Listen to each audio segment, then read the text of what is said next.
ربی اشرح لی صدری ویسر لی امری واحلل عقدۃ من لسانی یفقہوا قولی۔ السلام علیکم۔ آج ہم درود پاک پڑھنے کی فضیلت کے بارے میں کچھ بات کریں گے۔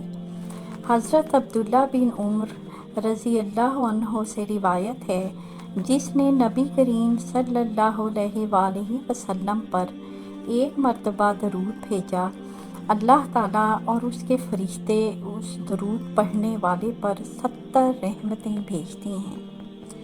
فرشتے نبی کریم صلی اللہ علیہ وآلہ وسلم پر درود پاک پڑھنے والوں کا درود لکھتے ہیں۔ فرشتے کہتے ہیں، تم ذکر اور درود پاک زیادہ کرو، تم پر اللہ تعالیٰ زیادہ رحم کرے، تم زیادہ پڑھو، تمہیں اللہ تعالیٰ زیادہ انعام و اکرام سے نوازے۔ اور جب وہ ذکر کرتے ہیں تو ان کے لیے آسمان کے دروازے کھول دیے جاتے ہیں اور ان کی دعا قبول کی جاتی ہے۔ اللہ تعالیٰ ہم سب کو زیادہ سے زیادہ درود پاک پڑھنے کی توفیق دے، آمین۔ اگر آپ کو میری بات اچھی لگی ہو تو چینل کو ضرور سبسکرائب کیجیے گا اور لائک کیجیے گا۔ جزاک اللہ خیر۔